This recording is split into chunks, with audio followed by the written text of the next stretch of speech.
Hi, everybody, and welcome to this special edition of Inside AWI. I am so excited about this because this is a topic that comes up in every webinar, every email, every chat, every comment on every article we post, every social media thing, and that is how to use AI the right way with your writing clients. And also, we'll close out with creating an AI policy for your writing business. I have the best panel assembled today. I'm very excited about this. The first person, I don't know how they are on your screen, but is Paul Hollingshead, who is a co-founder of AWI and is a classically trained direct response copywriter with decades of experience. And what I love about having Paul here is he has fully embraced AI. So while he has all of the classic persuasion and is one of the best copywriters I've ever met in my entire life, he has been using AI in his writing, and I just am excited to have him here to kind of show how the two marry together. So hi, Paul, welcome. Thank you. Good to be Excellent. here. And Paul is sick, so if he comes in and out, he just really wanted to be here. So we appreciate you being here, Paul. Next, I have Guillermo Rubio. Also, we lovingly call him G. When ChatGPT, the news broke 2.5 years ago, and everybody was scrambling and screaming, saying, "This is the end of writing as we know it," G was like, "What are you talking about? I've been using it for the past year."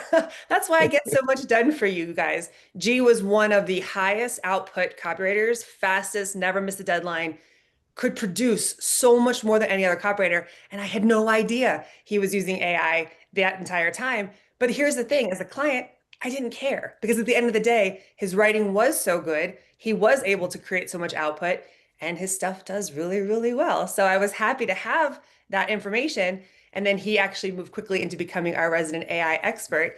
And so he is in the deep, deep, deep end of AI as he has been. More he can learn, the more he wants to learn. He is a AI enthusiast, if that's a good word, G. So thank you for being here.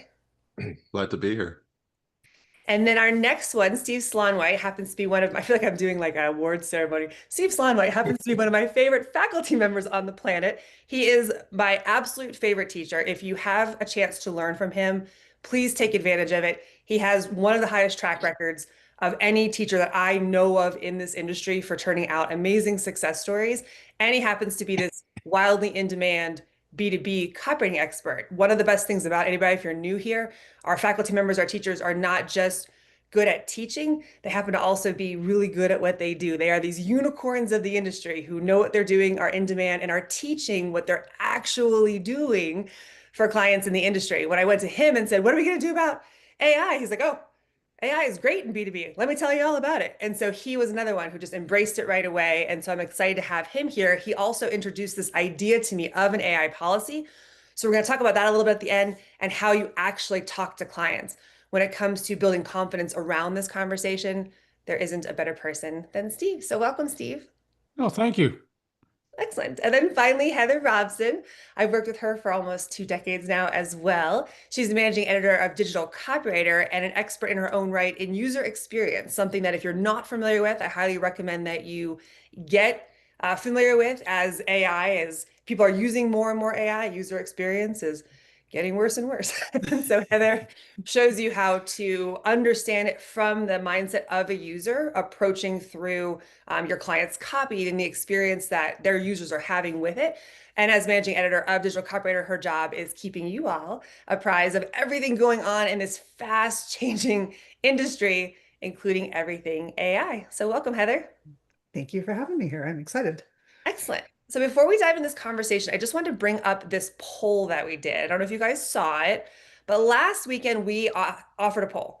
Should writers use AI? In hindsight, we might have given a little more context around it, but the results to me were very interesting.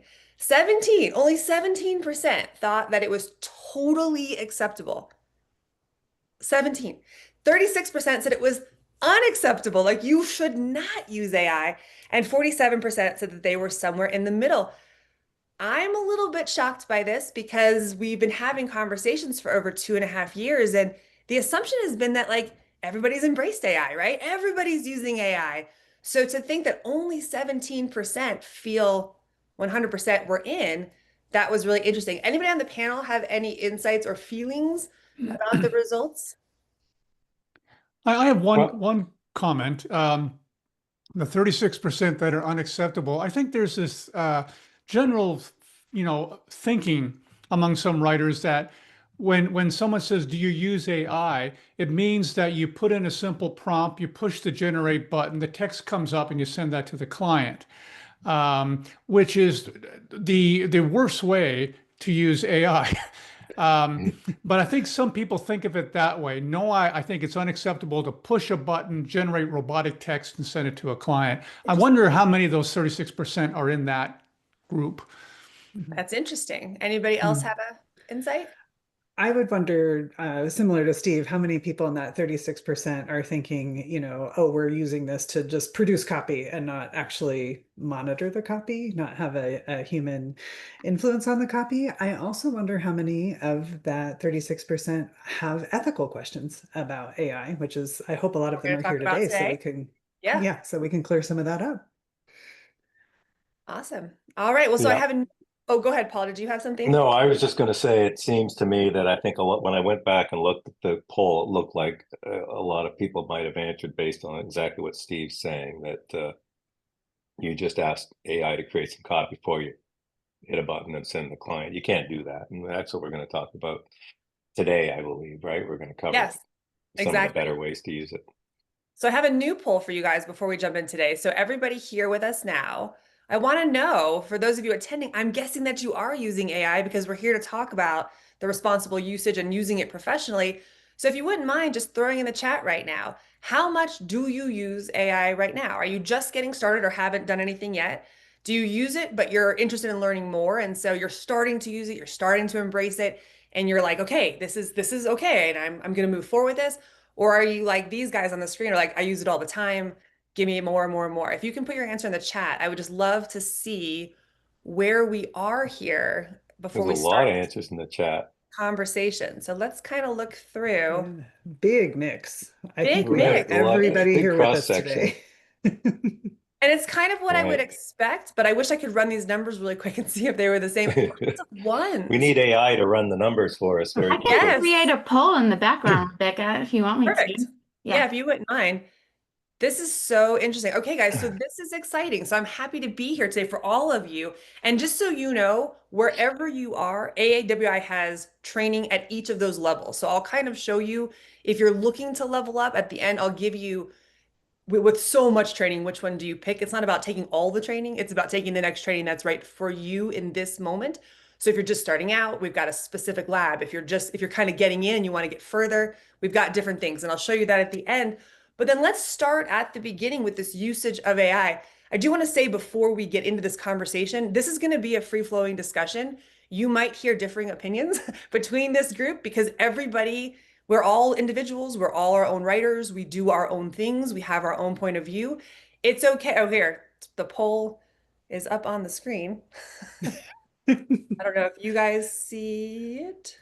Oh, we Yep, can't vote. We they're can't vote. voting. We're not allowed to vote. Okay. But if you hear differing opinions, that's okay. That's just part of being human, right? And it's up to you to figure out what works for you. So take everything that everyone's saying, take it all in, listen to it, process it, run it through your chat GPT and see what your opinion is at the end on how you want to move forward. So let's start at the very top. I'd like to know from everybody, how are you using AI in your personal business? It doesn't just have to be writing, but I would like to hear from everybody, like on a regular basis. How are you using AI? So Steve, I'm going to start with you. Well, I don't use AI to write a first draft. I much prefer, because I enjoy writing the first draft. I think all my best ideas and strategy comes from that process of writing out a first draft. Is usually a very bad draft. It's I call it a Franken draft. I wouldn't show it to anybody. It's a messy stream of consciousness draft, but I do like writing that first draft very quickly. Then I use AI, frankly, for just about everything else. I mean, I got all my best ideas on the screen. I got it formatted and structured the way I want. I use AI for editing, for polishing, for checking different things. My favorite way to use AI is a customer point of view check. So what I do is I create an avatar of my client's customer, And I use ChatGPT 4 for this. So I get ChatGPT 4 to pretend it is my client's customer. And I feed ChatGPT the avatar and all the other information on that target market. And then I show ChatGPT an email or an ad or a landing page I wrote. And I say, you as the customer, would you respond to this? Would this get your attention? Would you open this email? Would you click this? You know, and ChatGPT pretending it's my client's customer will give me some feedback. And I find that to be very, very useful. Have you ever had it say no? Like, no, Yeah, you have to, ChatGPT particularly wants to please you. So it may be a little overly polite, like a polite Canadian. I So love it. yeah, so I ask it to be candid.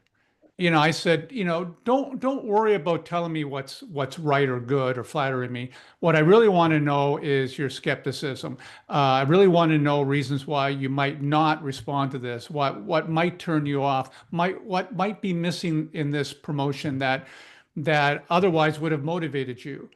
You know, things like that. So I try to restrict ChatGPT to do that.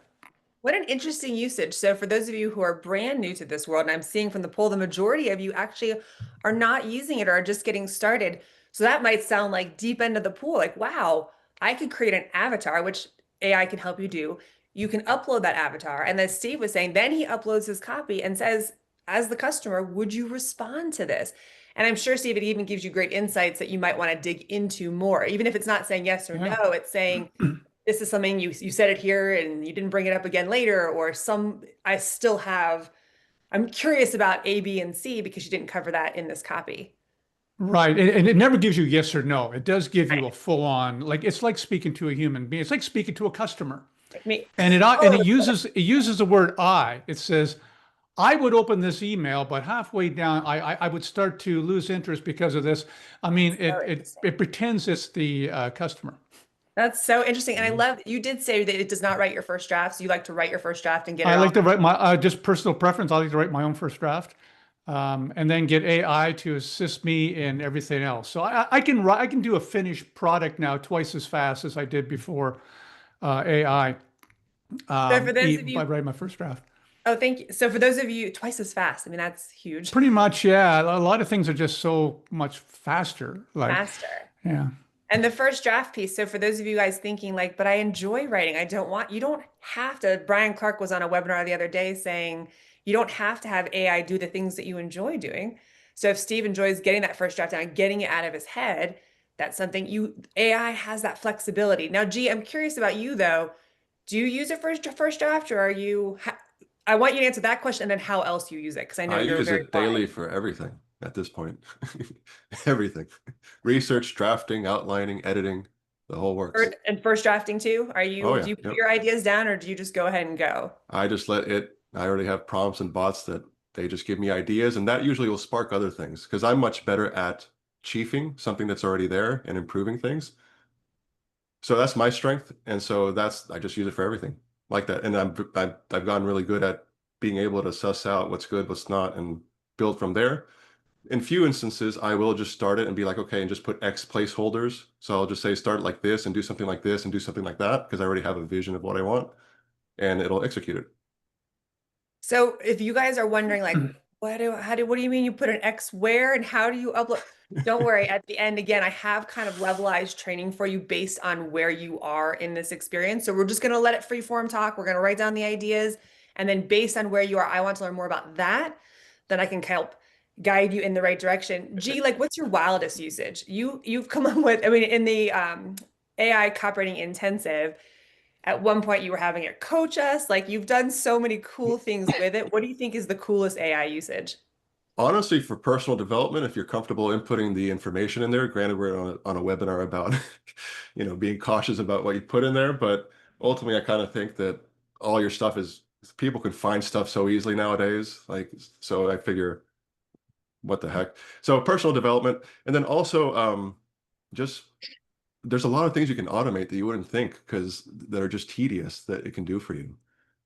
Where you can let it use your computer or let it access websites and do certain things for you. Like, just to give you an example, like posting, let's say you have a WordPress blog and you want to post 10 posts because you just wrote 10 blog posts. Well, you can create an AI agent now that does that for you automatically. You just come back and like in an hour or whatever, it's done.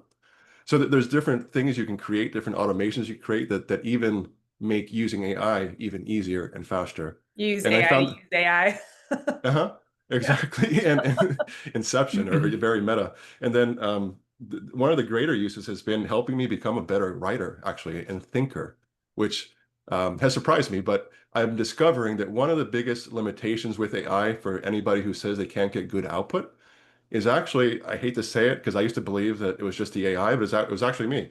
So once you start asking AI, what questions am I not asking? What am I missing here? You'll be amazed at what you discover that you just wasn't even on your radar just because it's a blind spot. And by definition, a blind spot means you're blind to it. You have blinders on. We all do. And so AI is it's great at pattern recognition, and it can just easily show you these things or show you the questions that you should be asking to improve something or to get better. So it's really helped me, yeah, just be a better copywriter and be able to chief copy even quicker and quickly spot why something's not working, because I've had to do it so many times with AI to figure out a quicker process that now it's just really easy to see exactly why a piece of copy may not be working. Two important things I want to take away there. One, again, the idea that the driver matters, the person using the AI tool. And it had to be very humbling. I had a similar experience that we know this to be true. We're trained in persuasion, which I believe is the number one thing that makes a good writer with AI is understanding persuasions that you can drive and then suss the output of what is. I found it interesting too that you said you like to use AI and then chief its copy, whereas Steve likes to put his ideas in and then have AI polish. So even right here, guys, you're seeing just it's not like you have to do it this way. It really is how you enjoy it, how you want to use it. And if you're just starting out, like many of you are, I know this feels a little deep end, but don't worry. We've got some simple ways for you to move forward with AI as well. To put it as simply as possible, the way I like to view it now is, if you look at artists in history, even the Renaissance masters, they had the vision and they would have apprentices that usually would help them create that vision. Even in modern art, Annie Leibovitz, she has a whole team. They would set up the lighting, the shot. She had an idea of what she wanted to create. They would help execute it. I love it. This is what ChatGPT does. You're the visionary. You're the Steve Jobs saying, make me an iPhone. Yeah, there's a modern example of that. James Patterson, the best-selling author, he rarely writes his first draft. He does the outline and then he passes off to a partner writer to write the draft. And then he goes and then he copy cheats and edits it afterwards, right? And creates a James Patterson novels. That's so why he cool. is so prolific because he's got like a team of junior writers and he just does the final. That's why he's published 100 novels or something. Exactly. And it's speed, right? Because it's not just about it's the idea, it's the outlining of where you want to go with this, and then it's that final execution. Because we can all tell the same story, but some of us are better at telling stories than other people, even if we tell the exact same story. And that is what we've pointed out. If you guys haven't read our manifesto yet, AI is not taking away the jobs of writers. It is elevating and increasing the demand for good writers. AI is your tool. AI is the thing that gets the middle piece done, the things that are hassle, take time, like G was talking about.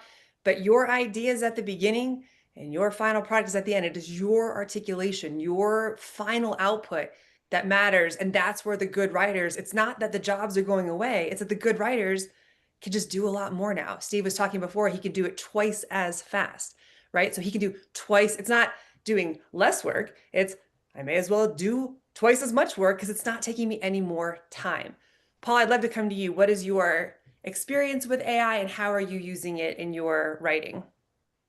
Well, I'm certainly not using it as extensively as G. I mean, he's got it down to a science and building his own GPTs and everything like that. But mine is a little more closer to how Steve described using it, and it's I look at AI as like a excuse me, as a partner, as a writing partner in the room with me, sitting over, like I'm here, he's over there, or she, or whoever it happens to be, and I bounce ideas off of that, chat GPT all the time. Like, how would you, how would you, when it comes to ideas and generating ideas for headlines and things like that. But I'm more along the lines of Steve in that and this is AI has helped me do this a lot easier, is just start a promotion with stream of consciousness writing. Just, here's what I want to say. I want to get this idea across, and then I'll show it to Chat GPT, and I'll say, I know this is rough, but can you help me make it make sense? And usually it comes back pretty good, or close enough to where I can polish it. There is a time saver for me, because I would write that first draft before AI. I would write that first draft quickly, that first lead. I'd write the lead very quickly, and then I'd spend days going through it line by line, making it feel right, making it flow right, making the words just right. And I find that AI is really good at helping me get through that process in a matter of hours instead of days. But the important thing is two things.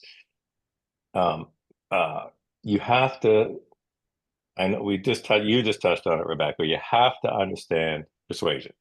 You can't have this conversation with AI without having that basic understanding of persuasion, all the core stuff we teach.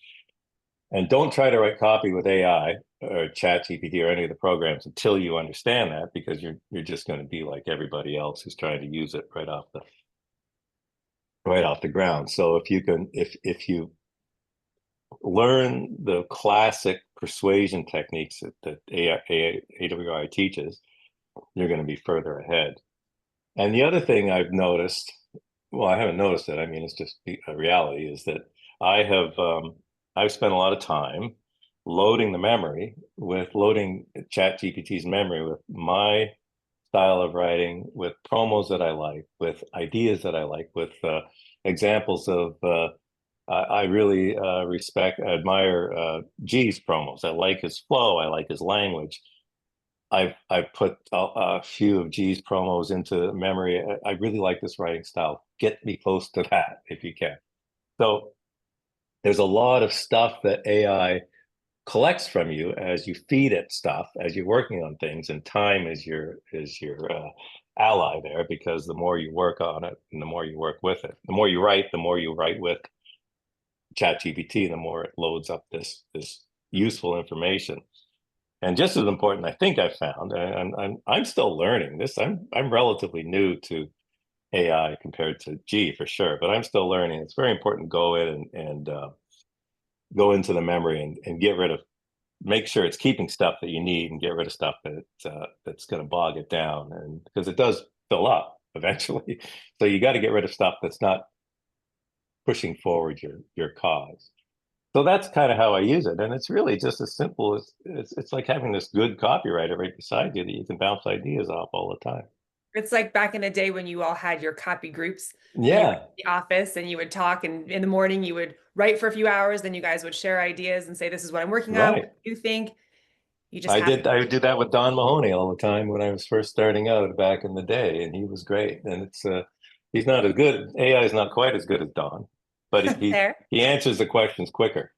There you go. And G, you had that experience working in the AWI offices, going over to Mark's and tearing apart your copy and getting that feedback. If you guys haven't, really quick, I do want, if you haven't read our manifesto yet, make sure that you have it. It's awai.com/manifesto. We are trying to get it in the hands of every copywriter on the planet. This is the truth. It debunks all of the myths that are out there, all of the drama and the stories and all of the manufactured stuff, and gives you the reality. But the reason I bring it up is that both G and Paul talked about the importance of needing to understand persuasion.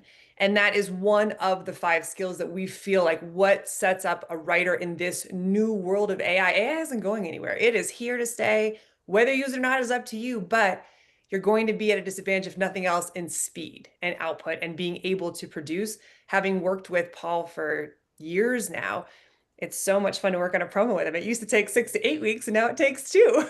So I'm having a blast with it. And I love what the insight that you just shared, Paul, about uploading other people's copy. Like if there's someone out there where you admire their style, you admire their voice, you feel like the voice of this promo would be really great for the client that you're writing for, being able to train it that way. I want to sound like this. I have this idea, but I want it to read like that. That's another great usage that we don't really talk about with AI. Heather, what about you? How are you using AI? And I know you're different also. I am different also. Yeah. So I kind of fall in the Brian Clark camp.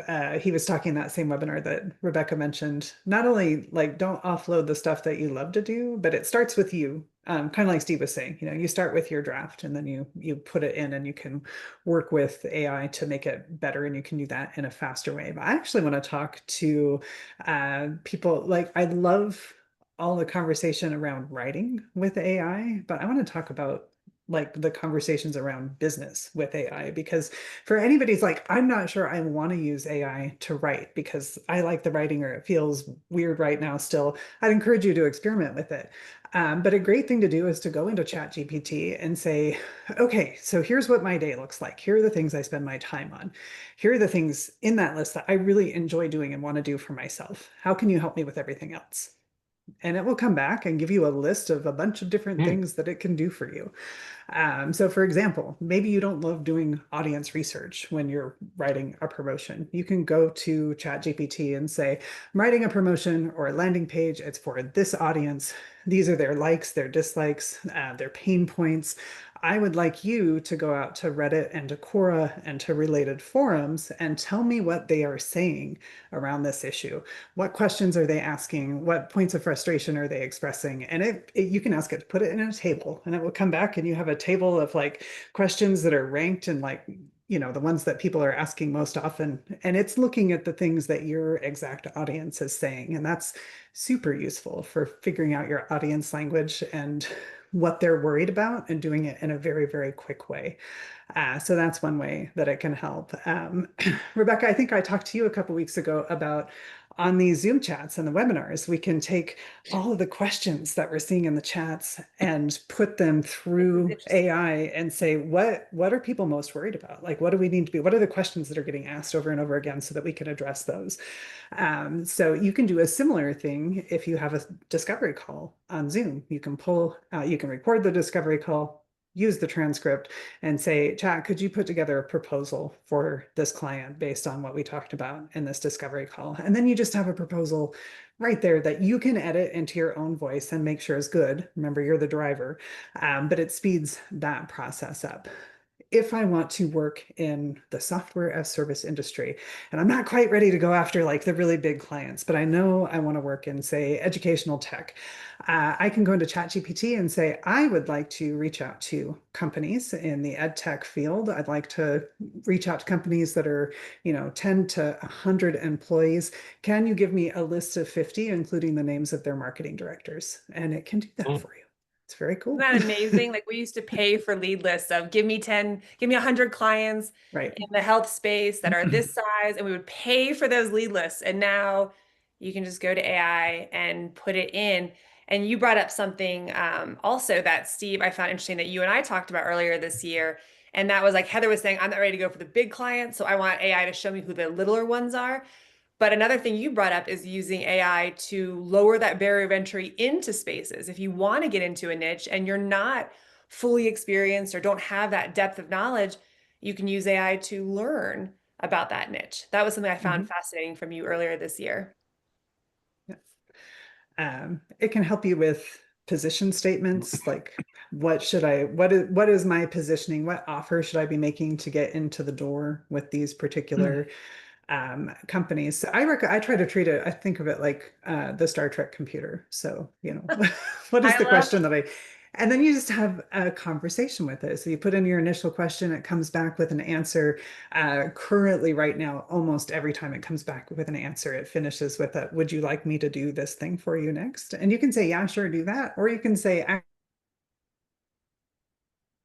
actually, no, I want to talk about this a little bit further. So let's refer here and just have a conversation with it to figure out, where you're going in your business. There's so many ways that can help you in your business outside of writing. But in the writing sphere, I think it's really important to keep all of your writing muscles strong. But So I start with me. When I do a brainstorm for something though, I'll put it in there and say, here's, here's the brainstorm I've done on this. What's strong? What's weak?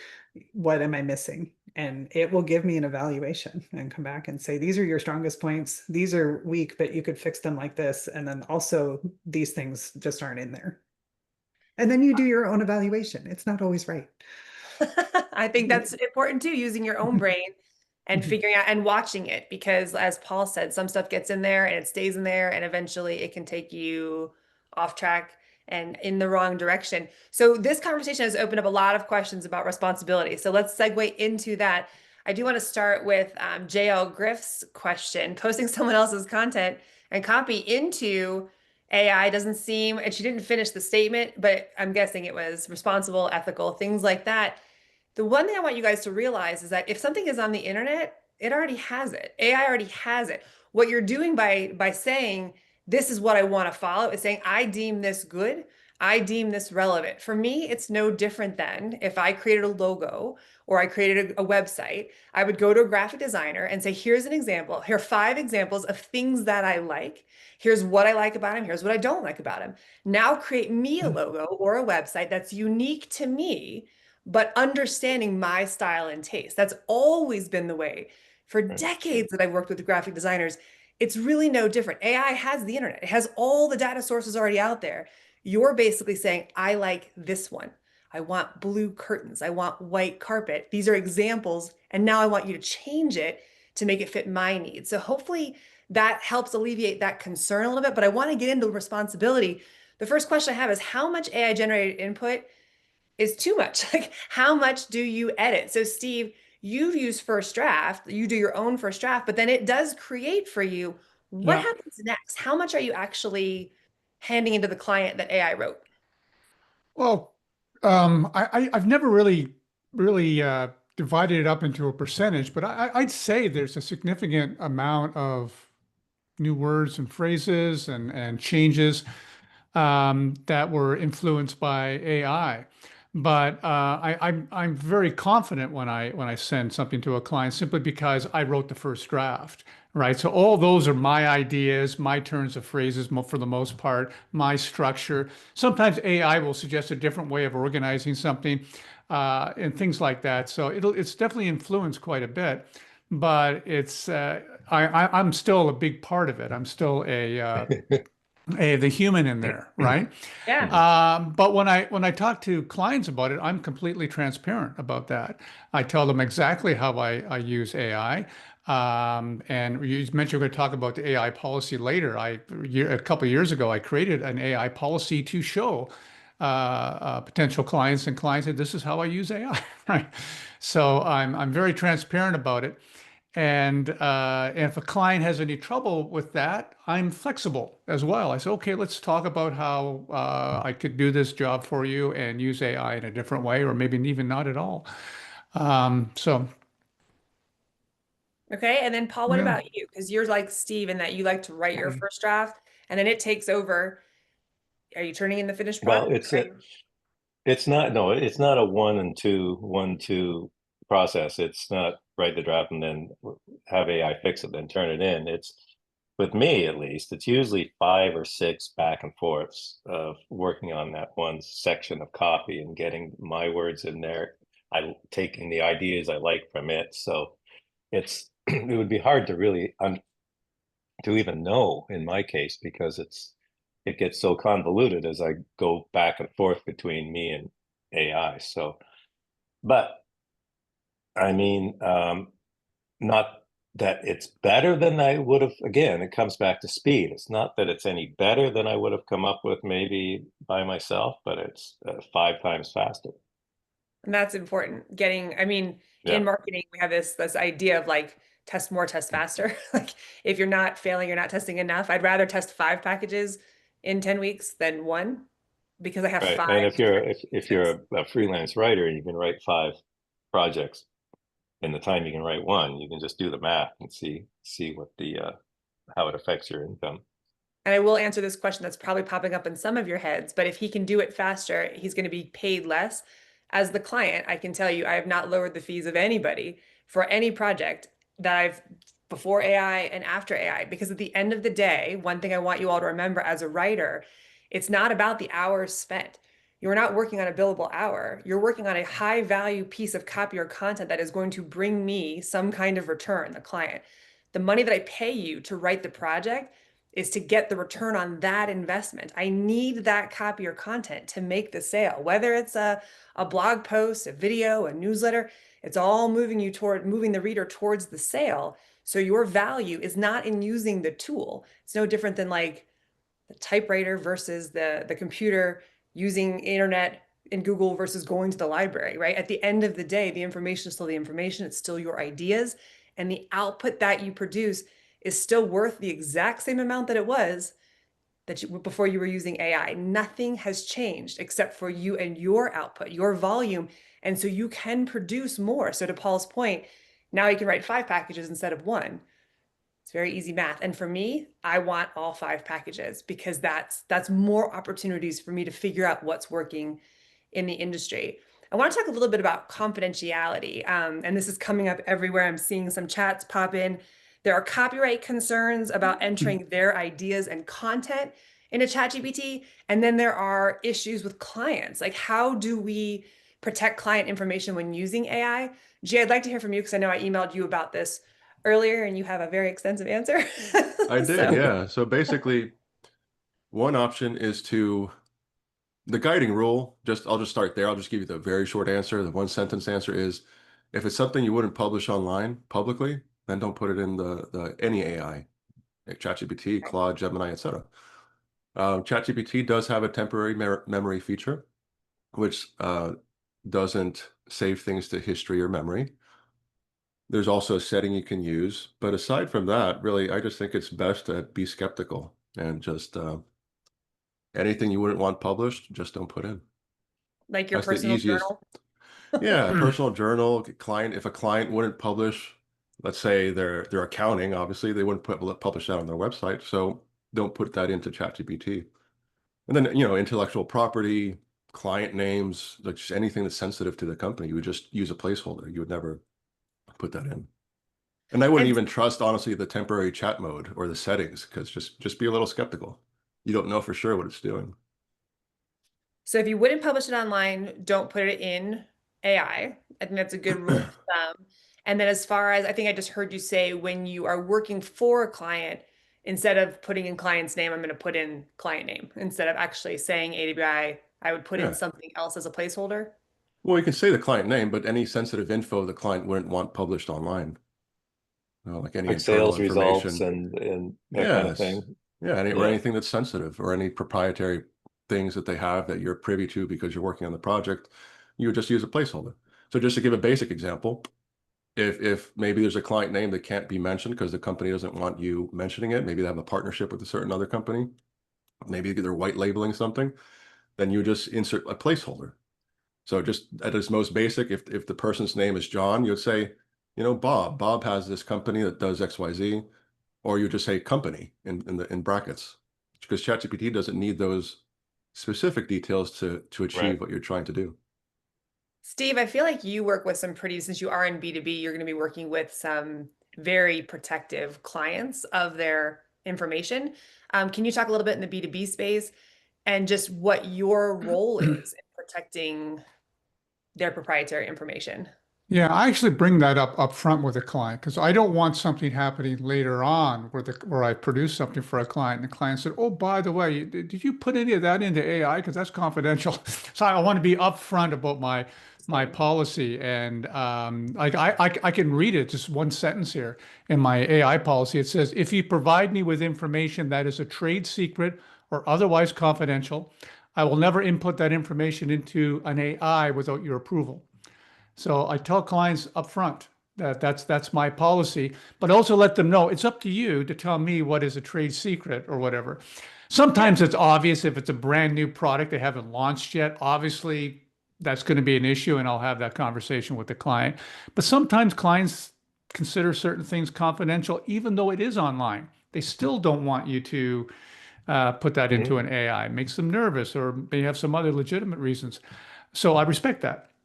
I just let clients know up front that I'll protect their confidentiality and confidential information. Good. Is there anything like that we need to be aware of as far as unintentionally violating? So we've talked about we don't want to put in, if you wouldn't publish it on the internet, don't put it into AI. Are there any other like things we just need to be aware of when using AI that we could make a mistake? Anything like Yeah, I think you have to go through your common sense and be diligent. I mean, like I just used that example if it's a brand new client. Another one is sales figures and analytics and results for marketing campaigns and things like that. That is just obvious on its face that they would not want that out there. So I just use my best judgment there, but I make it very clear up front to the client. I'll use my best judgment, but let me know if there's any confidential information that's involved in this project, any trade secrets that's involved in this project, any competitors you don't want me to mention by name, any other information or details at all that you don't want to have in an AI for any reason.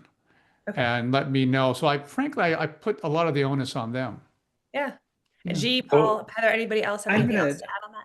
I'm just going to emphasize G's point about being skeptical, because I think sometimes there's well, I can put it in and then I can delete it. And at least with ChatGPT, the line has been for a while, you can put it in, you can delete it and it goes away. But there's actually a case happening right now with the New York Times where it being really deleted, like really gone from OpenAI's database, has been put on hold. So anything that you put into ChatGPT for the moment, while this case is open,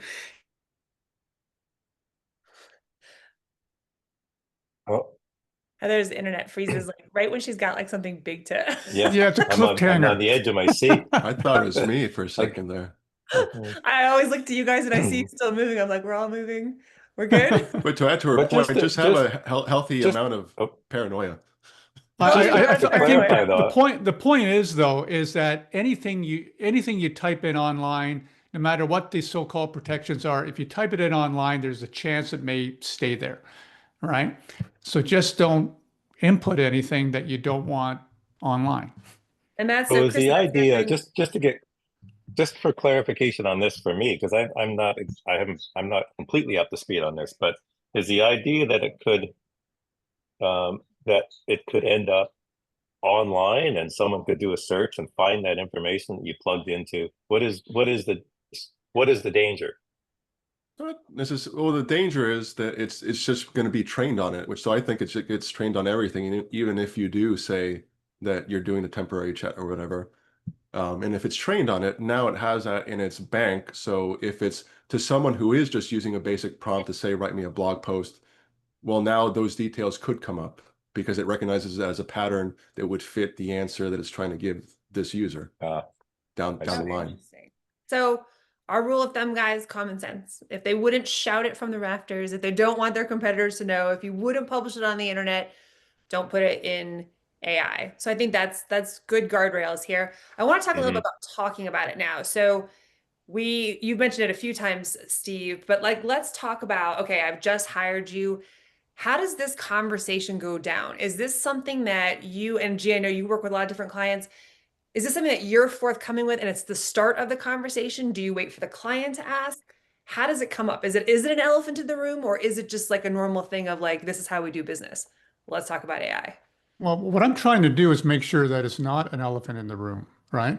I want to just be transparent and have that conversation with the client. So I usually wait a little bit to see if they're going to ask, but then I bring up the topic as well because I want it to be discussed and I want to be transparent about it. And I knew early on in the days of AI that I wanted to have a coherent kind of statement of how I use AI because I didn't want to be in front of a new client and then they say, "Do you use AI, this AI thing?" And I'm going, well, sort of. I didn't want to sound flustered and unprofessional. So I thought I'm going to have an AI policy, which describes exactly how I use AI. So the client asked, I said, yeah, I have an AI policy. I can send it to you. Here are the highlights. Here's how I use it. And I come across much more professional and much more confident, obviously. And that really worked well for me. G, what about you? And how does it come up? Do you start the conversation? Do you have them start the conversation? How does it happen? I think it just comes down to client selection. Most of the clients I've worked with are using AI already themselves. They expect me to use AI. Like they want things fast because we live in a world where you have to test quickly, things fatigue quickly. So they understand that AI helps you do that. They want you to be competent in using it. They don't want you to literally put in a prompt and copy paste the output. But yeah, most of the, well, not most, all the clients I work with understand AI. They're with the time, so to speak, and they're using it. So it's not like a revelation or anything. It's so interesting. So let's talk a little bit about AI policy then, just because that will help you guys feel confident with disclosing. And I do feel like it's like there's this conversation happening, like AI is some dirty little secret, like it is like a crutch that writers are using, but it's not a crutch. And I hope, go ahead. I see. I was just gonna say because I don't know, not that it bugs me, but I don't understand the minds. I guess I do understand it. Like there's maybe guilt or like you're not a true writer, maybe. But like if a Michelin chef has a food supplier and he didn't grow the cat, raise the cattle, grow the vegetables, is he worried that the diners are like, oh, you didn't raise that cattle, you didn't grow that vegetable, you're a fraud? And, Like yeah, no. and I don't remember when the internet kind of came into prominence, us worrying about whether we should be looking up stuff on the internet when we're doing our research. That was never an issue. And I think it's the same thing here. It's just a new tool. It's so interesting. Really good, valuable tool. I don't know if you guys saw this post from Sandy Frank, so senior copy chief, longtime AWI friend and works with us.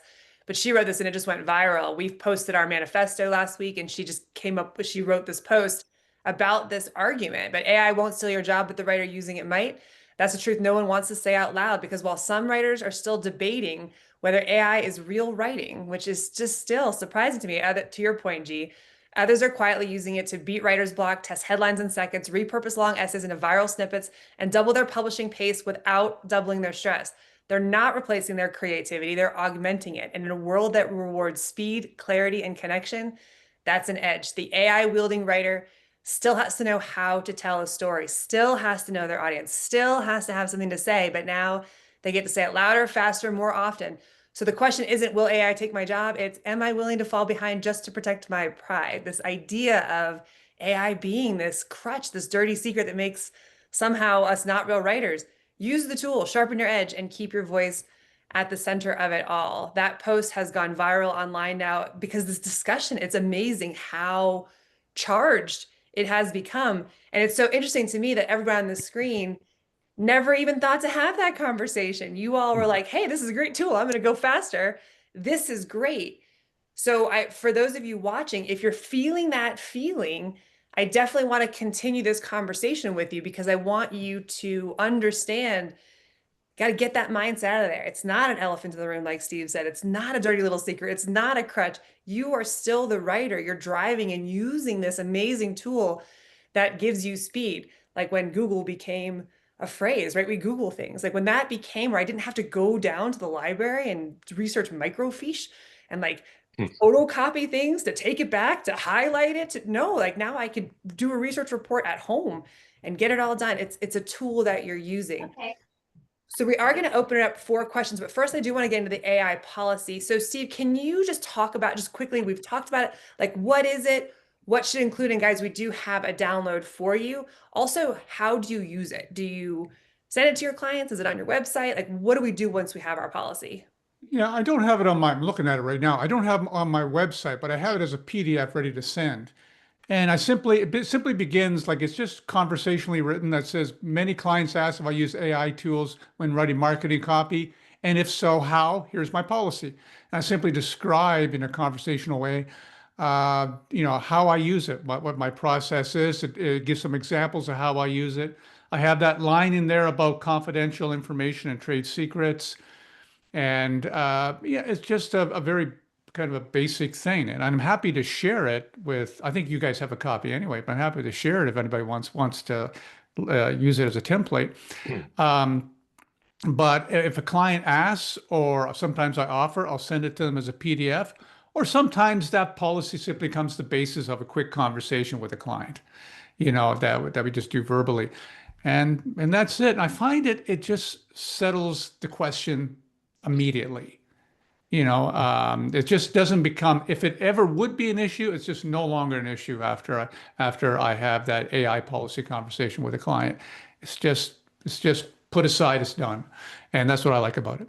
I think that's so, Steve, that's one of the things I've always one of the many things I've adored about you is the way that you teach our writers. It really demonstrates professionalism. I don't have to wonder if I'm a professional, think I'm a professional, wait for my confidence to show up.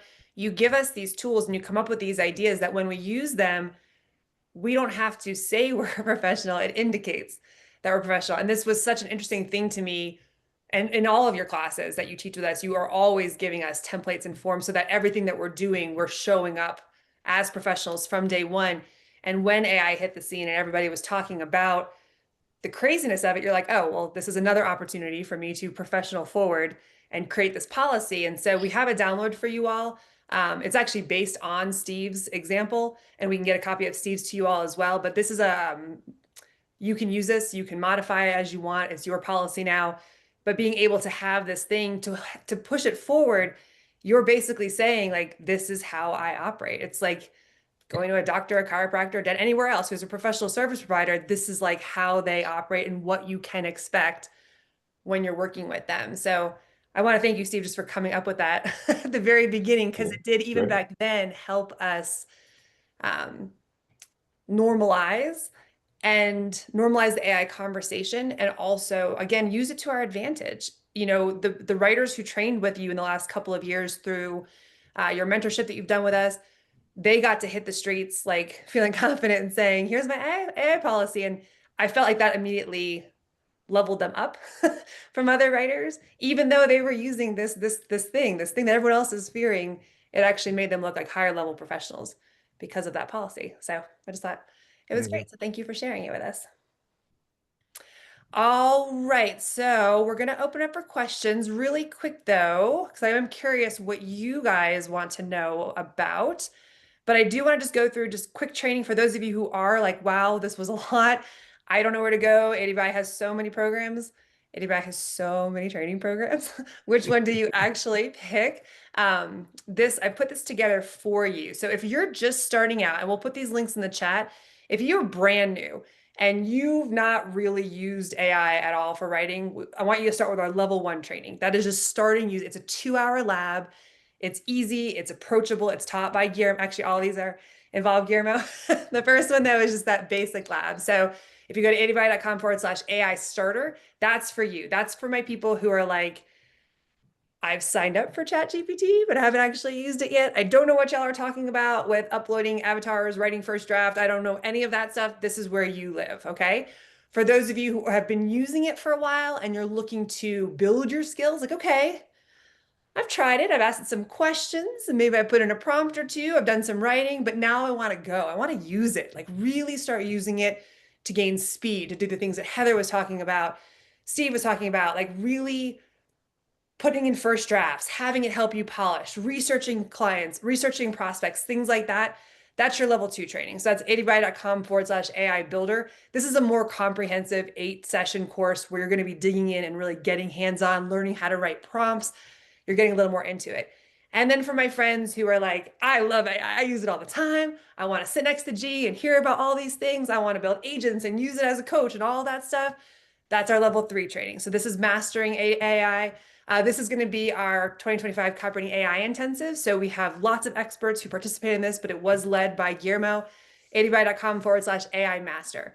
So level 1, level 2, level 3. If you just think of it that way, where are you? Brand new, you're level 1. Using it, want to level up, you're level 2. Using it, love it, just want to learn like the coolest, latest things and ways people are using it, you are our master. And for those of you who are just like loving AI, and whether you're new, whether you're mid, whether you're older, and you want ongoing, like just kind of like, I just want to get better every month. I don't really want a full-blown thing. And I don't want to I know that it's not a moment in time, but I want to keep going. Then Heather's going to be leading you over on digital copywriter. We're changing this out now. You'll be upgrading your AI skills each and every month. So awai.com/digital copywriter. That is if you want an every single month, she's calling it your AI upgrade. So we'll be bringing on a different person every single month. So Paul will show you over the shoulder, here's how I've been training my GPT to give me the input that I want. G might come on another day and show you how to build an agent to do this thing.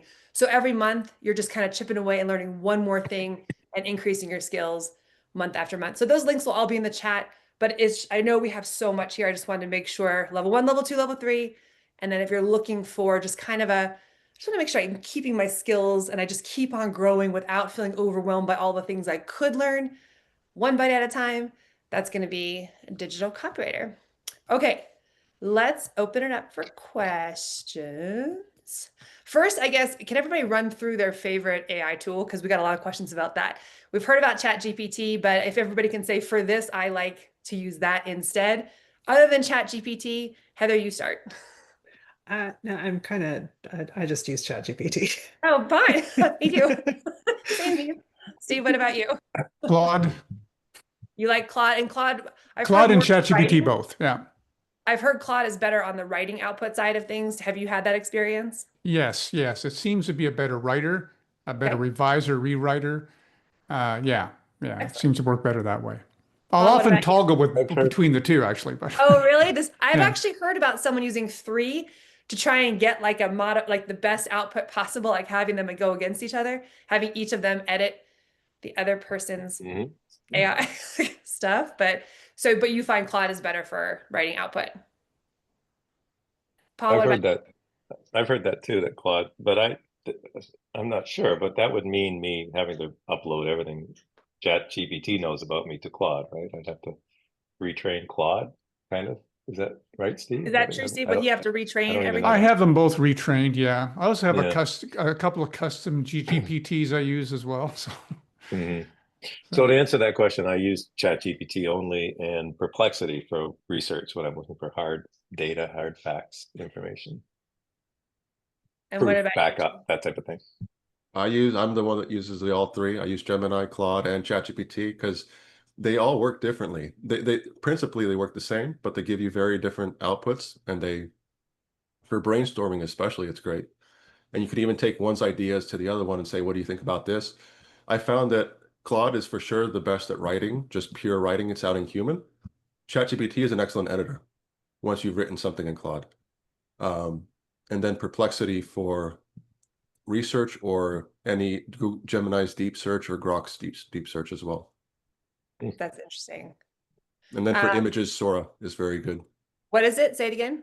SORA. So if you have a ChatGPT Plus subscription, you have access to Sora, which can create videos and images, which are stunning. Really? Okay. People create some weird stuff too, because they just show you on the homepage what people are creating. Some weird stuff out there, but if you're just trying to create cool images to go with your copy or your content, great thing to use. Your PowerPoint presentations. I will say that was like being able to have images created and not have to spend, because I can go down the rabbit hole of searching for royalty-free images. Hour later, I'm just looking for a lady on a phone. Like, like, can you just give me a lady I on used a to do phone? that too. I used to spend Hours. agony coming up with images for my slides. Yeah. I'd spend hours sometimes on these clip art sites and things like that. Now with ChatGPT 4, I just tell it what I want and it gives it to me. And the images are like G said, they're stunning. I mean, they're incredible. So that's even, guys, just thinking about that, like how, when you're doing, just go through your life for the next week and see like, what are those time suck types of things, or just things that, you know, your natural personality of like, once I go down a rabbit hole, it's hard for me to get back out. I spend so much time finding that stuff. It's been a game changer. Okay, so Joe wants to know, does ChatGPT make the writing we use? And guys, if you have questions, post them in the Q&A, not the chat, because I can see the Q&A. The chat is full of conversation. And it's hard for me to keep up in there. But Joe wants to know, does ChatGPT make the writing we use to train it available to other writers? Could I ask it to write like Paul, for instance? So he's asking, so Paul, you put your stuff in. Can I say, I like Paul Hollingshead stuff. Can you go get me his stuff? But you're like, does your ChatGPT, is that yours and I can't access it? What is the security of that?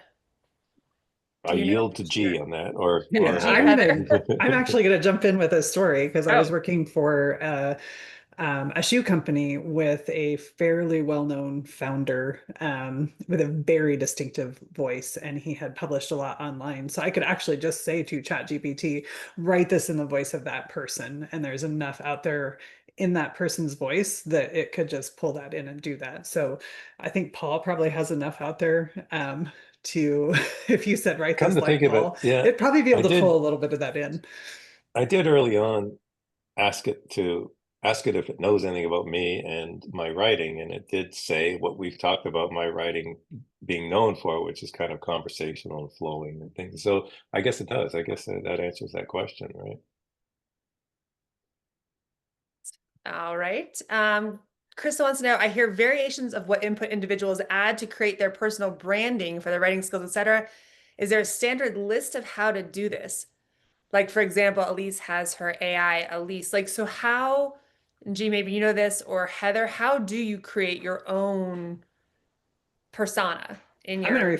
I'm gonna defer to G on this because what Elise has done is create a custom GPT. That is something I'm starting to learn, but not something I've done, but I'm willing to bet money G's done that.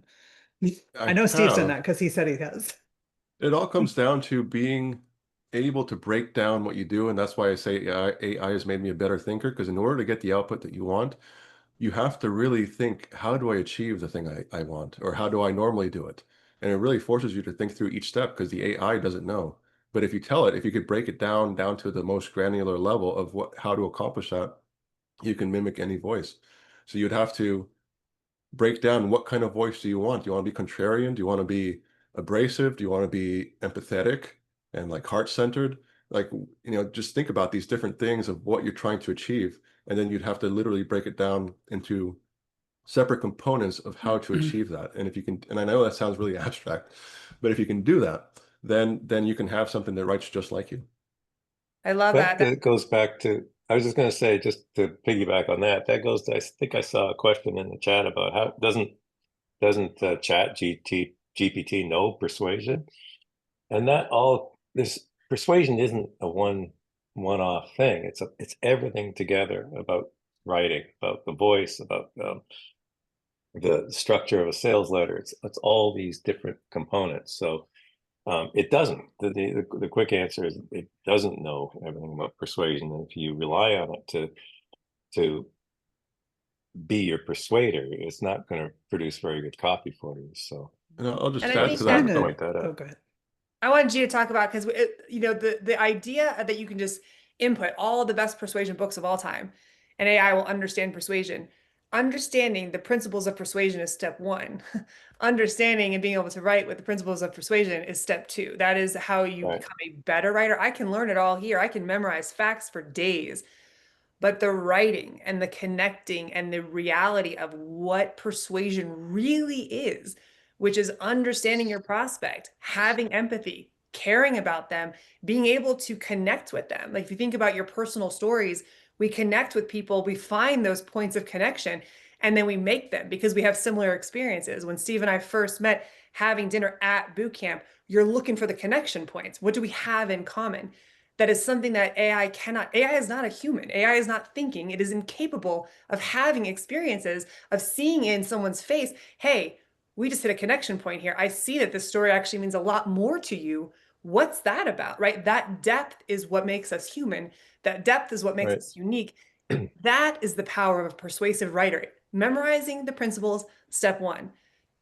Applying human, real empathy and being able to write with persuasion, that's a whole different ballgame. And that is why we as writers will always be in value.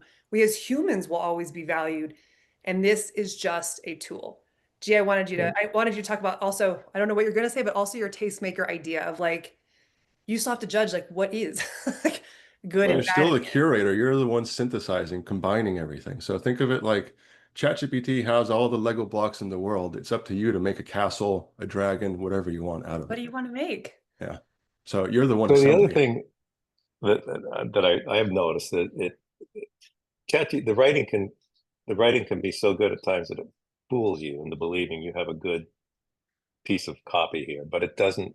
But then you realize if you look deeper, it's missing that persuasive element, that story, that personal, like you say, the connection or whatever that word, whatever you have to put into that copy to make it connect on a human level. Because on the surface, it's great. It's That's usually pretty good.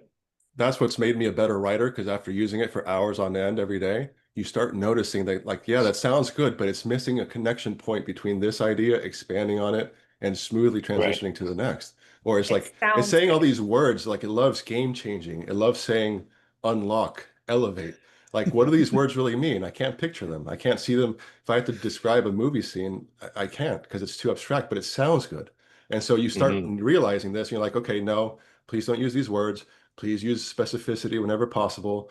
Describe it so somebody can picture it. And that's what makes you a better copywriter, because you're constantly having to chief it and tell it these things. And then Oh, we once have you a know new what things it tends to session. do, then that's when you can create a bot so you don't have to be constantly telling it to do these things. That's a training And session. I want to, Like, go ahead, Heather. And I just want to Yeah. say to Krista before you go, Heather, Krista was the one who asked the question about the branding. How do you create that branded bot for yourself? Spoiler, I'm sure Jade is jumping up in the background saying, don't say it. I won't say who, but I will say we're going to be covering this at boot camp, and it's going to be a killer session. So stay tuned. Okay, Heather. all right, I'm gonna say something really obvious, but sometimes I think it's important to come back to the obvious things and be, Do it. you know, foundational. When ChatGPT first came on the scene, there was this notion that you could put a prompt in and, you know, it would immediately, like 5 seconds later, that you would have something usable. So if you listen to Steve, he can do things twice as fast. That means that if something took him 4 hours to write before, it now, working with AI tools, takes him 2 hours to write. It is not an instant process to go in there and just plug a prompt in and it spits something out and you're good to go. You're still putting the time in, you're iterating, you're giving the GTP feedback, you're asking it to refine things, you're asking it to fix things, you're sitting down and editing it, you're showing it how you edited it so that it can learn from that. So there's still a process here that does take time. It takes less time, but it's not magic and it's not instant. So when you sit down to do a project with chat, don't think that's going to take you 10 minutes. Think about how long it would have taken you without AI and, you know, plan to spend at least half that time working with the AI to get what you need. I'm also typing questions at the I exact. agree with Heather completely. I'm still writing. Because you're still the brain behind it. That's Yeah. the GPT or AI is just your assistant. So how would you get an assistant to write like you? Well, that's the Right. answer of how to use ChatGPT, Claude, or Gemini. There'd be a lot of conversations that you'd have with that assistant to get them. Yeah. Yeah. So Exactly. this one is from Amy, and I know, G, you do this, and I'd like to hear, Steve, from you on the B2B side also. Amy's learned in previous AWAI events that AI can help her strategize a client campaign. This fascinates me. I plan to use AI this way.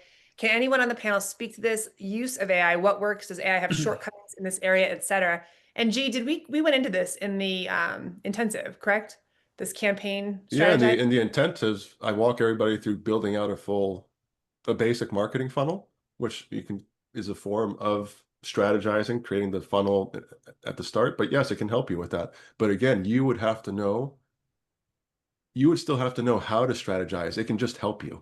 It can come up with the strategy if you just tell it to come up with a strategy, but it doesn't really know the context, the nuance, all those things, and whether or not that strategy will actually work in the real world. And that's where you have to bring your own experience, intuition, and own brilliance, genius to be able to work with it to come up with something.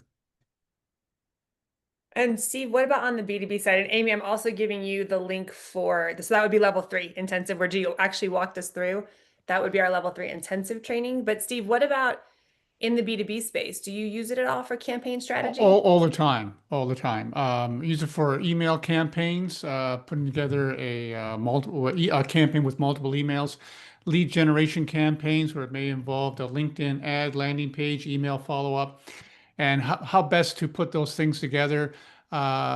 Offers, what kind of offers work best? Would a content offer work better here than a webinar offer? I work with AI very closely with that. I use a lot of chain of thought type of prompting with AI. I don't want to open that topic up because we're getting into specialized prompts, but there's a way you can use AI to kind of think in multiple ways and layered ways, right? Get it thinking about this, and then based on the result, get it thinking about that, and so on. And you can get some really good results. So yeah, I use AI extensively for that kind of stuff. And so I saw a new question pop up in Q&A. What is B2B? B2B is business to business, instead of business to consumer. So a company sells to another company. So picture like software, big purchases, instead of you and me, like a little individual software application or a product in your home. So it's the B2B side of things. B2B is huge. If you're not familiar with it, we'll be doing a session on that actually later this month. So good timing. It's one of the biggest opportunities for writers today. AI has not, it's changed as far as accessibility and things, but not demand. And it is one of what I believe to be the most accessible paths for a lot of writers because of its structured projects. Lots of really fun projects like case studies and white papers, things that are unique to B2B. And he will actually be doing a webinar on that later this month. So great. And also, I was just to say that AI has made it a lot easier to break into certain B2B markets that may at first glance seem a little bit too complex. Like if you've never had an experience about writing about machinery, industrial machinery, and that intimidates you, you can get AI to educate you on that and turn you from a layman to someone who competently understands all that stuff. Like within an hour, AI will create a curriculum and teach it to you, right? So you can be up to speed very, very quickly and feel more confident and get it into that particular market in B2B. And it goes on and on like that. So AI is very useful in breaking in to B2B. And I just saw another Q&A about an AI newbie. If you guys are brand new, this is the deep end. So you guys are jumping into responsible usage of AI. So if this is your first webinar with us, I should have said this at the beginning. This is going to be, it's going to feel like a lot. We do have some newer content. If you're not even familiar with the projects yet or where the opportunity is, Katie and Jade, who are in the background, can put some links for you all in the chat. But I applaud you for being here. You don't have to memorize this stuff. If you're brand new, your job is not to come here. There's no test at the end of this. So you don't have to come and think, I have to know all of this in order to be successful as a writer. While this was advanced training and higher end for AI usage, it's still good for you to know. And it's in there. It will come up. It will, if nothing else, I want you to walk away from the session saying, this AI thing is actually a good thing. If that's all you took away from the session, then and you're brand new, that is good enough. So just keep in mind like where you are in this journey. Couple questions, extra question, and we're gonna do a last call for questions. Question for Steve and Paul: do you use ChatGPT to edit your work or polish it, or do you use editors like Grammarly, Hemingway, Prof Writing Aid, which can be AI powered? So both of you guys talked about using AI in an editing fashion.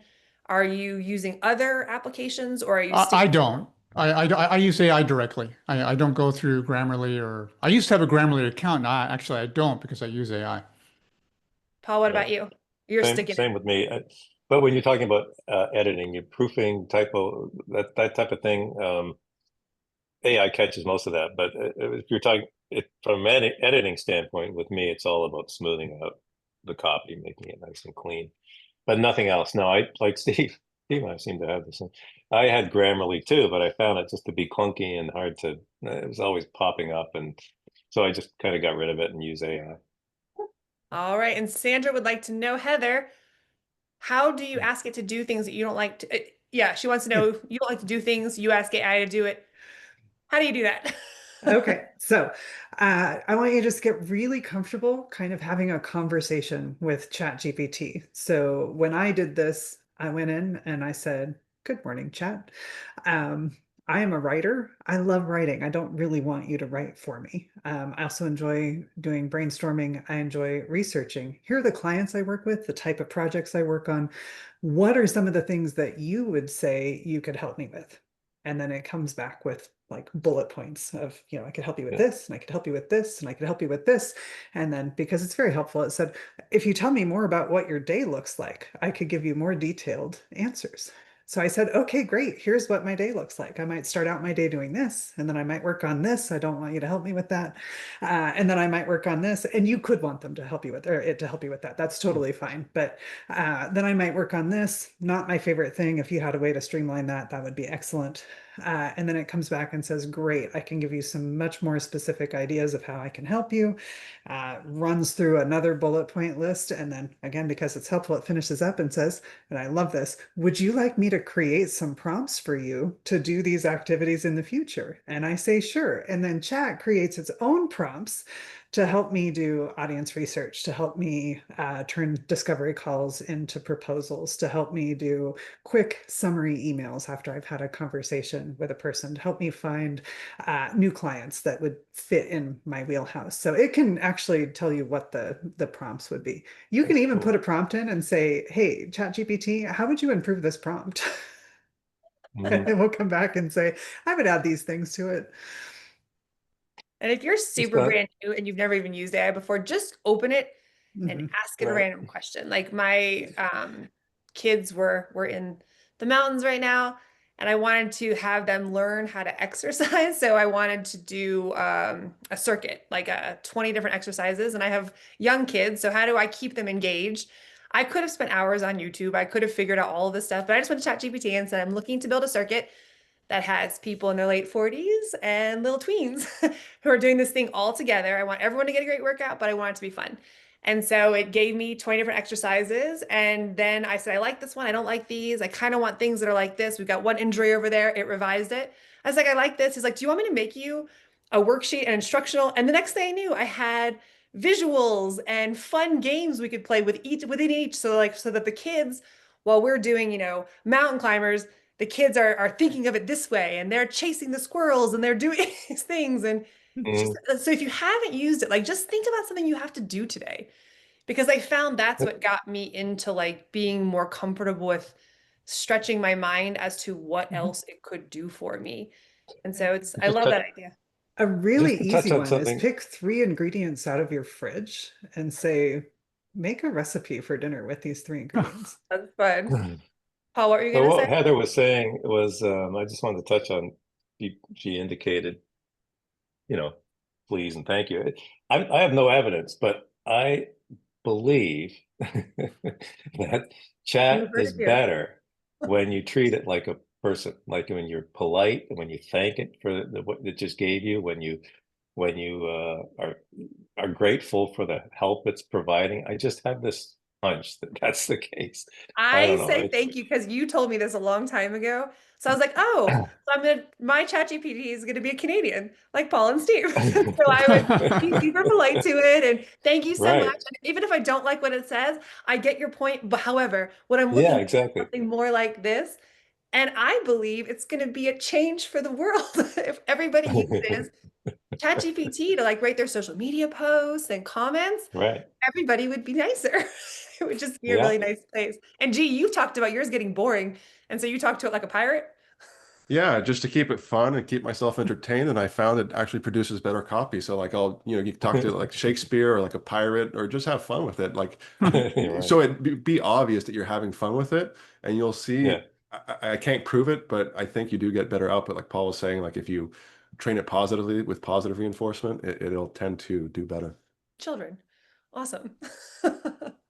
All right, guys. Well, everybody, thank you so much for being here today. It looks like all the questions have been answered. And thank you, our panel, Steve, Paul, Heather, and G. We really appreciate this. The bottom line is being transparent, not thinking of AI as some like thing that you have to hide, but as something that is expected to be used, leading with it with your AI policy to show your level of usage, professionalism, and get your clients' comfort level and being adaptable was one of the things that Steve said. If they need you to change direction on something or using it or not using it, just be flexible and whatever goes that way. And as G said, if you wouldn't put it on the internet, don't put it in AI. I think that's a really good rule of thumb. So thank you all for being here today. We'll get all the links out to you again later and this recording. And if you need anything else, please reach out. We always want to answer your questions and develop trainings that you need that meet you all where you are. You can reach me anytime and ask Rebecca at awai.com if there's anything that we can do to help you take advantage of this amazing opportunity in the writing world that is growing and developing. Talking about being in the right time at the right place, right time. You can count us in. So reach out and we'll be with you every step of the way. Bye, everybody. Thank you. Thank Great. you. Thank you. Goodbye. Thanks. Bye-bye.